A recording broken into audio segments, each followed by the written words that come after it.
Hey everybody, it's John from the Hustle Daily Show. Before we get into the show today, did you know that HubSpot launched an AI chatbot that helps you build awesome campaigns at scale with just a few prompts?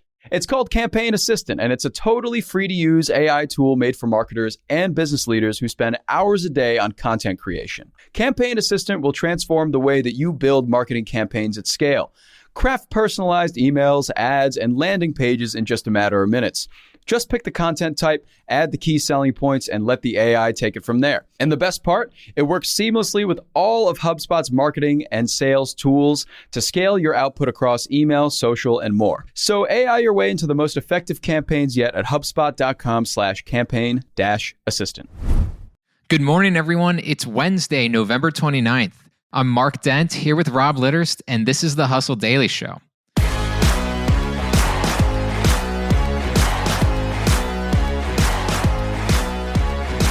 It's official. Christmas creep is upon us. Decorations are getting more elaborate than ever, and they're popping up earlier than ever. And it's not even just a Christmas thing. We're going to talk about the rising influence of holiday decor all year round. But before we do, let's catch up on everything else that's making headlines in the world of business and tech. Okay. Big news for the stock market yesterday. Shein has reportedly filed for an IPO in the US. Despite concerns over the Chinese fast fashion giant's environmental and business practices, its expected valuation is as high as $90 billion. This would be a huge IPO, which will obviously not happen for months, most likely, but we're talking about basically a full year where there hasn't been any big IPOs, and now Shein could be coming on the scene in the near future. Yeah. Shein's IPO, I think, has been on the radar for quite a bit now. Yeah. And their numbers are ridiculous. If you look at not only their revenue numbers, but also just the number of items they can produce in a small amount of time. I mean, I've never seen anything like it. And there's obviously a lot of, I think, environmental and ethical concerns about how much waste they are producing. Right. But they're not the only fast fashion player. This is something that's been happening for a while. I think Shein is just kind of the latest and perhaps the most extreme case. And I do think that if they go public, there's probably going to be more pressure than ever on their environmental impact. And they're probably going to have to disclose numbers around what they're doing to reconcile that. And so I honestly think it's actually probably a good thing for them to be public to help counter some of that stuff. Get a little bit of sunshine out there. Exactly. All right, moving on. The UK's competition watchdog, the Competition and Markets Authority, said that Adobe's proposed $20 billion acquisition of Figma could harm the UK's digital design sector, and so it has effectively blocked the deal until their concerns have been addressed. And Amazon's facing similar troubles. In a surprise setback, EU regulators objected to Amazon's pending $1.7 billion deal to buy iRobot, which makes the Roomba. So in order to purchase iRobot, Amazon must prove that its acquisition would not limit competition in the robot vacuum market. Speaking of robots, SI has an AI problem. According to the news site Futurism, the once vaunted magazine Sports Illustrated used phony writers with AI-created headshots to write very poorly written articles. This is not the first time that we've seen a news website have some stories allegedly written by AI, and it's not going to be the last. But this one is really captivating, not just because of the details that Futurism has put out there, but also this is Sports Illustrated. Yeah, this is crazy. I mean, I think back to the days when I used to read Sports Illustrated. I am that old, and Rick Riley would just be turning over in his grave. They're really like one of those titles, I think, that really kind of cut their teeth on original reporting and journalism with voice. And I think even up until now, like I still look at Sports Illustrated as kind of this vaulted place in sports journalism. It's going to become clear when companies are using AI instead of actual writers, right? And I think it's actually going to make it even more important for writers to use their own unique voice and have their own unique style as more and more titles and magazines and media sites kind of converge around this generic AI voice that I think is just inevitably going to happen. Yeah, and to just kind of show how bad this AI voice is, and these articles were that were on Sports Illustrated's website, which have since been taken down as soon as Futurism contacted Sports Illustrated about them. But here's a line from one that was like about volleyball, who was written by an AI person with the name Drew Ortiz. And Drew Ortiz wrote that volleyball, quote, can be a little tricky to get into, especially without an actual ball to practice with. Extremely smart writing. Thanks for the insight, Drew. All right. Okay. Finally, Royal Caribbean officially owns the world's largest cruise ship as builders have completed its new 1,200 foot, 250,000 ton behemoth after nearly 3 years of work. The maiden voyage is set for January with 10,000 people on board, including more than 2,000 crew members. That is a large ship. Unreal. Yeah. I have nothing else to add. That is huge. All right, so then let's move on to the main story. You know how the second Thanksgiving turkey is carved, that Mariah Carey's All I Want for Christmas Is You pretty much automatically goes up to number one on the charts. You also start to see Home Alone on TV all the time. Four Christmases, for some reason, is always on there. Yep. Just the other night, I was being also like an old person. I was going through the channels on YouTube TV, though, on YouTube TV. And sure enough, there was an X-Files Christmas episode that was on, you know? Unbelievable. It just happened so quickly, right? And decorations are the same way. There were a lot of decorations already up before Thanksgiving.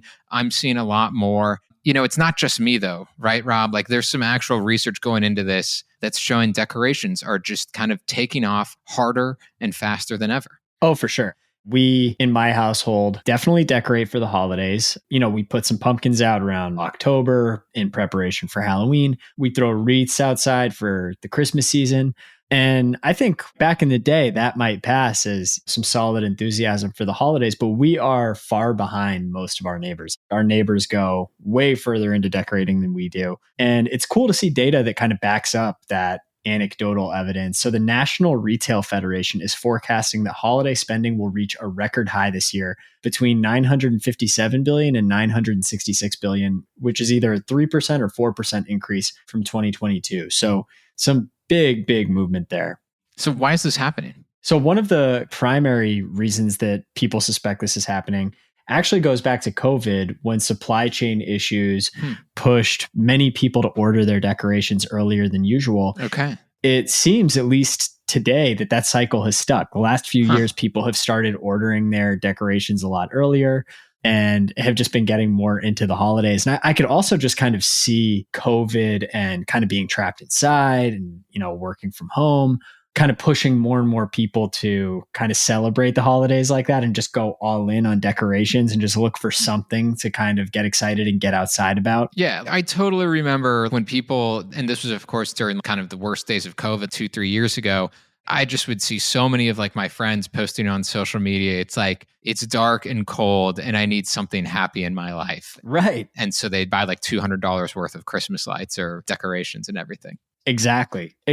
And the other thing about it that I think is underrated is that there is kind of like a virality contagion impact and effect. So like if you see your neighbor putting some Christmas lights up, maybe you'll want to do that yourself. And I think this happens all over the place where people might not even be thinking about putting up decorations. And then they see neighbors do it and they start getting excited about it and decide that they want to do something bigger than they originally thought themselves.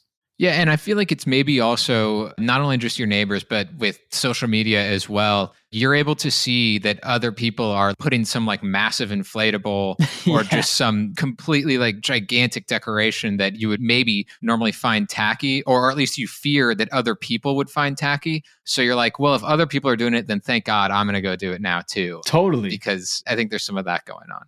I completely agree. I think we covered this last year, but there's that 12-foot skeleton from Home Depot that went viral last year. And I think, at least in my neighborhood, the decorations for Halloween are just getting bigger and bigger and bigger. And I think people are going to start having, you know, decorations that are like the size of their house. It's really crazy.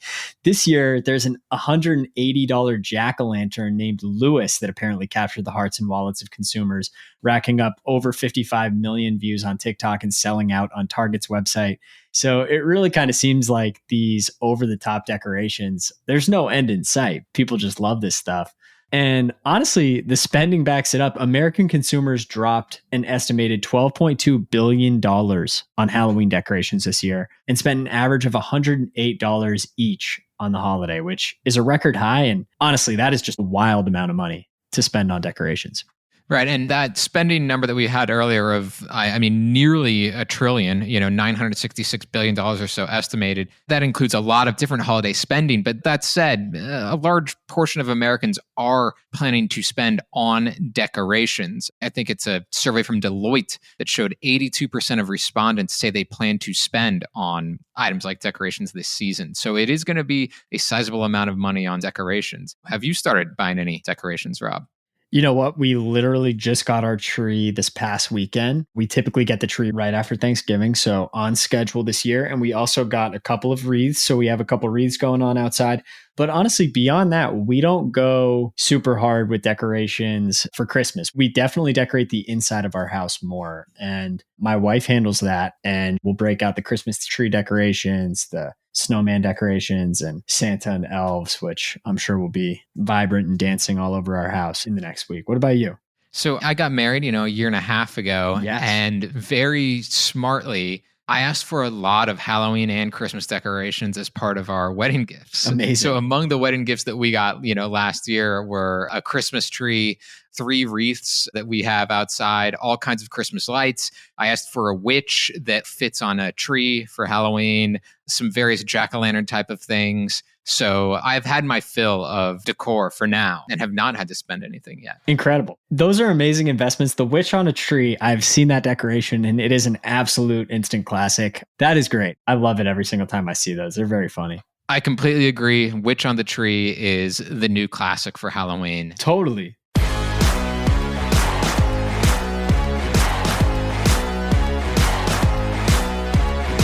And that's going to do it for us today, everyone. So thank you for tuning into the Hustle Daily Show. We're a proud part of the HubSpot Podcast Network. Our editor today is Robert Hartwig, and our executive producer is Darren Clarke. We've got a lot more tech and business coverage in our newsletter. So if you're not subscribed, please go get signed up at thehustle.co/email. We'll catch you tomorrow.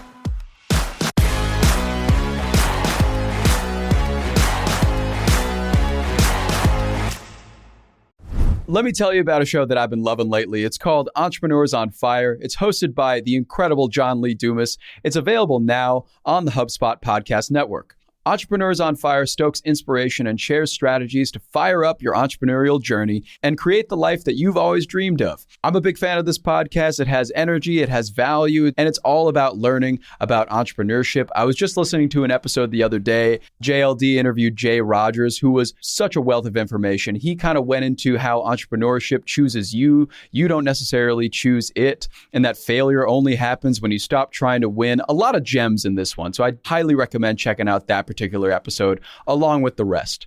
So go listen to Entrepreneurs on Fire wherever you get your podcasts.